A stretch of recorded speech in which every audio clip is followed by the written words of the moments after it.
A few months ago, Jim and I keep in touch regularly, and he expressed this interest in starting this Valor Foundation. Gosh, that sounds like a lot. I don't know how you're going to manufacture something like this with the busyness of being in command, and I'm just so encouraged by what I'm seeing out here. This is awesome, and I feel privileged to be able to talk to you guys. And this is not just for the sons. Like, I hope I can be an encouragement to the dads and the Marines and the other folks here.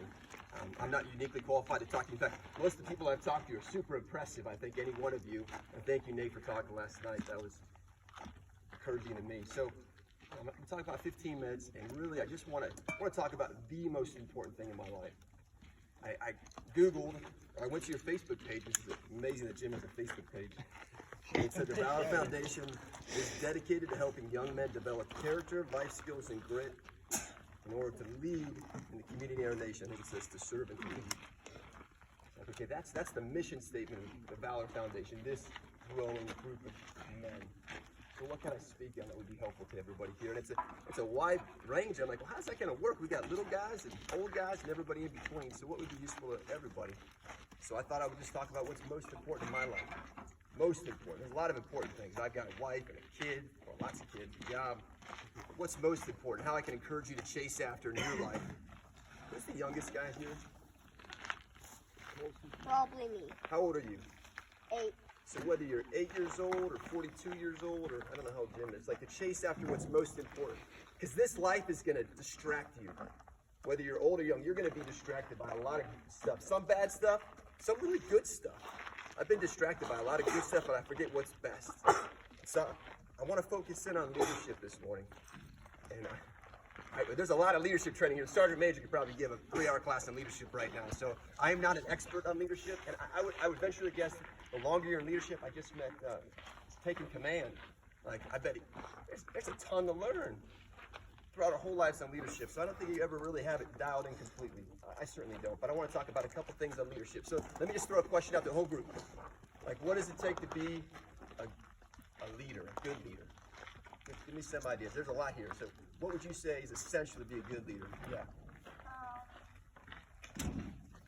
Like, a good leader would be making sure everyone's like okay, making sure like no one's left behind or anything. Okay. Good leader cares for his people. What else? Give me some. Humble. Good leader is humble. Generous. Generous. Selfless. Selfless. How about from the older people in the group? Your experience with good leaders. Carlos, what's a good leader do? Has integrity. Integrity. Sets the example, so he doesn't ask you to do what he can't do himself. What about this? What's fundamental to leadership? Like, what's basic to leading other people? And Mr. Nate did this last night. Think about it. I'm going real practical here. Every answer was correct, and there's many more. Vulnerable. What'd you say? Vulnerable. Vulnerable? Yes, I would agree with that. I'm going even more basic, as I was thinking about. So a good leader knows where he's going and how to get there. Think about that for a second. Mr. Nate couldn't lead you. In fact, we got here and seriously like, does Nate know where he's going? Because he's got all our kids. I hope he ends up here. A good leader knows where he's going and then how to get there, right? I mean, think about that. So it almost sounds like navigation. Anybody been land naviging before? Land navigation with a compass and a map? Raise your hand if you've done that. Land navigation. I know all the Marines have. I'm terrible at land navigation. At the basic school where they send new officers, I went to every remedial course they had. Like the introduction to land navigation where you're with the group and you're just walking over. I got lost on that and they had to come get me. So every Saturday I'm out there with my map and my compass, just lost on Quantico base. And I thought when I became a pilot, I became a Cobra pilot. I'm like, it'll be easier in the aircraft because I got stuff to help me out. No kidding, my first navigation flight in a Cobra helicopter, the instructor's in the back. I got my map out, and I'm calling out, okay, there's Poway, there's Rancho Penasquitos, there's this mountain. And the instructor's kind of trusting me in the back seat. And then I look down and I'm like, gosh, those really look like shanties down there. I don't know if that's American. We flew into Mexico, and it was completely my fault. I had no idea what I was doing. I had to go stand before the CEO. He actually got mad at the instructor and they didn't bail me out. And then I thought, well, surely, as an older man in the FBI, as an FBI special agent, like I'm a big deal. I can navigate around cities to get bad guys. And so I can remember one operation in particular. In the office I went to in Little Rock, there's a violent crime squad, so they go after like, violent criminals, drug dealers, gang members. And we're in the office one day, and my buddy's like big, strong dude. He's like, hey, we got guys dealing drugs on the street corner in the middle of Little Rock. You want to come with us to get them? Like, absolutely, let's do this. So I get in my pickup truck, but I've been in the office about a year. And so I was feeling like I knew what I was doing, and the newest guys checked on. So they'd been there a couple weeks. So I grabbed Eric, one of the new guys, and said, hey, let me show you the ropes on how to do this. And so the way it works is we went out in my pickup truck, we put on our body armor, kind of like you guys look right now. So I had one of these, I got my sidearm. I'm like, hey, Aaron, follow, his name was Aaron. I'm like, hey, follow me, get my pickup truck, and we position on the north side of where they're dealing drugs, right? And they had a human source, and we're getting reporting from a guy who's pretending to be a drug dealer, but he's telling us where they're at and what they're doing. So we're on the north side in my pickup truck. And then the guys who've been around a while, they're on the south side in their vehicles, unmarked vehicles. And then Arkansas State Police is over to the east. And so when they say go, we're going to converge on them, jump out with our guns, put them on the ground, and arrest them, all right? So I'm excited. I mean, that sounds exciting, right? You're at a pickup truck in the middle of town with a gun and go get bad guys. But I also got to tell Aaron how to navigate. I know where I'm at, where I'm going. And it's not complicated. I mean, I got my GPS phone, so I'm like, all right, buddy, here's what you got to do. You got to count intersections. 1 intersection, 2 intersection, they're on the 3rd intersection on the left side. You got it? I'm like, don't mess this up. I'm driving though, but I'm kind of talking down. I wasn't exhibiting good leadership skills. I was a little bit arrogant. So I'm waiting on the radio, and we get the call. Go, go, go. Lights and sirens. I floor the gas pedal, go flying down. Aaron's like, 1, 2 intersections. Oh, there they go. We drove right by them. We drove by the other cars and Arkansas State Police. Like, flip a U-turn, I'm skidding out the tires, I'm like, ah! Completely my fault. We show up, everybody's already proned out and cuffed by the time we get there. We missed the whole operation. Navigation's hard, at least for me. Some of you are probably pretty good. And so in leadership, like, you have to know where you're at, where you're going, and how to get there. Right? I knew where I was at, I knew where I wanted to go, but I wasn't good at getting there. So again, to the group, how do you guys get better, for those who have navigated? How do you get better at navigation? Give me some pilots are on the ground. Yeah. You do it a lot. Practice? Yeah, absolutely. Practice. What else? What are some practical ways to get better at navigation? I go run. When I'm trying to figure it out, if I'm running, I figure the area out a lot better. Yeah. Just become familiar with the area you're operating in. Sure. Yeah. Find somebody to teach you. Yeah, absolutely. Have Good somebody who knows buddy. what they're doing, they can teach you up, right? Yeah. What else? There's more. Have one guy blindfold you, have him drive you out in the middle of the desert, and you have to try to find your way back to your house. That sounds terrifying.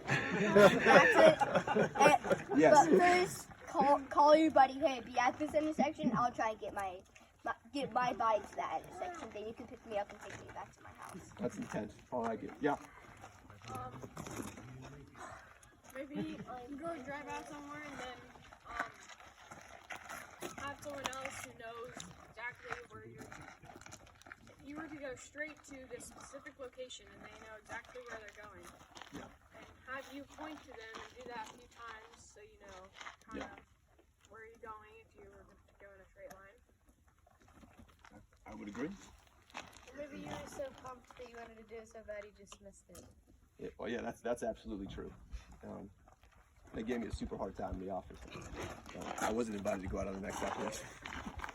I would say as a Cobra pilot, or as a pilot, and I fly for the FBI, and we still navigate. As a helicopter guy, I'm down low, so I'm looking at the terrain. So what's some stuff we do to get better? Well, we study the map, right? We do a map study. It's the same on the ground. I look at where I'm at, where I'm going to go, and I just start studying the map. And then I draw my route out. And a route, I'll put, okay, I know what airspeed I'm going to go. I'm going to draw a line to my first checkpoint. I'm going to pick a checkpoint that I can see from the sky. So I'll pick out something like this. Okay, I can see that checkpoint and circle it. And where I'm starting to where I'm going, I know the time it's going to take me at 60 knots, wherever I'm flying, what heading I need to fly, what distance it's going to be. I know what guiding features are on my left and right. So as I'm flying to that checkpoint, if I can't see it, I can look and I can see, okay, all right, I'm on track because I'm looking at the left side and I see this mountain peak. And I look out the right, okay, that intersection is guiding features. And at the checkpoint, I look beyond it, and they're catching features usually, maybe a power line strip or, you know, a built-up area or a lake. I got catching features. And I look for all the obstacles. So in a helicopter, we fly pretty low, so power lines and poles, like, you crash a helicopter. So I mark up my map and I study it and I draw this. And then when I go do a route, I don't go by myself. I go in a section or a division. So I take other guys with me who have done the map study. They know where we're at, where we're going. We've talked about it. Checkpoints, guiding features, catching features, obstacles. We talk through it. I picture it in my mind. And as we're flying, they got my back. Right? -2, -3. They're looking at the map too. And if I start to get off track, they, hey, Woody, come right. Okay, right there. Hold. I think our checkpoints. That makes sense? And the same is true on the ground. When you navigate, when I was on the ground, you got a patrol leader, you got the point man, you got a nav guy, you got a patrol leader, but everybody's paying attention to where we're going. So we're working as a team. Right? So to be a good leader, at least one part of it is you got to know where you're going and how you're going to get there. But a second part I would highlight this morning is I was trying to think about some Marine Corps isms I could throw out to the group because I know there's a lot of Marines. So I'm going to put you Marines on the spot for a second. Easy question, I think. You back up. We're going to figure out where we're going. Usually somebody tells us. In the Marine Corps, I didn't get to decide what my mission was, where I was going. Somebody else told me what my mission was. As a Cobra pilot, as forward air controller, my mission wasn't like, hey, today I think I'm going to do this because I'm a captain. No. The colonel or the general decided, right? And they would give a mission order, and the mission includes what? I think I remember this right. A task, a purpose, and an end state.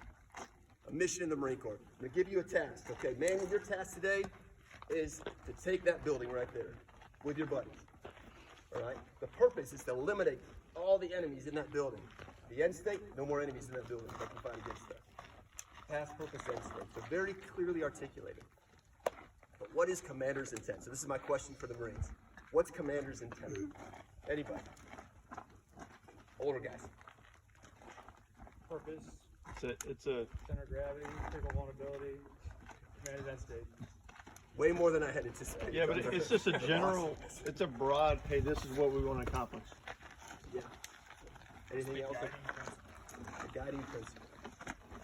So think about that. Like, what if I gave Mannion that mission and I told him my desired end state, and things weren't as he anticipated? It wasn't how we thought it would be, and he had to make decisions that I didn't clearly articulate. You'd have to know the commander's intent. In the absence of direct orders that give him very specific actions on the objective, he'd be able to make decisions because he knows what the commander's trying to accomplish. Does that make sense? So to accomplish the mission, to be a good leader, you got to know your commander's intent. You got to know where you're going and how to get there. All right, what does this have to do with us right now? I said I'd talk about the most important things in my life. The most important thing. I think it begins with deciding, like, who is the commander of your life? That's kind of a head. What do you mean, Mr. Justin, Mr. Wood? Who's the who is in charge of your life? I don't mean your parents. Or maybe, yeah, go ahead. God. God's in charge. Whether you believe or not, God is in charge of your life. The Bible says in Genesis 1:27 that you and I were made in the image and likeness of God, that God created us. We weren't an accident. We didn't just happen. And we are ultimately responsible to God for everything that we do. God is our commander. But you have to decide in your own life. Your dad can't do that for you. You have to decide, who is my commander? Is it the world? Is the world going to decide my priorities, my mission, my purpose, task, end state? Am I going to take my commander's intent from the world? Well, most people, if you look around, think about it. Most people are their own commander. That's been my experience. Most people think they're the commander of their life. And what does that usually result in? When you're the commander of your life, you make decisions based on who? You. We talked about how unselfishness is characteristic of good leadership. Well, most people, if they're the commander of your own life, you're going to make decisions that are self-preserving, self-exalting, and self-gratifying. That's where you're going to drift. And the problem is, that's our nature. Our nature makes decisions that are self-preserving, that keep us alive, self-exalting, that make us look better than other people, and self-gratifying, that make us feel good. And it's a challenge because the Bible describes it as the flesh, your flesh, not the stuff that covers your bones and ligaments, but your natural affections are to do those things. But when you make, like Tripp said, God, your commander, he calls you to something radically different. Radically different. It says, I'm not the commander of my life. You are. In Romans 10, chapter 9, some of you know this verse. We talk about what does it look like to be a Christian. Well, it starts here. It says, If you confess with your mouth that Jesus is Lord, that's the first part of the verse. What does it mean to be a Christian? It starts here. If you confess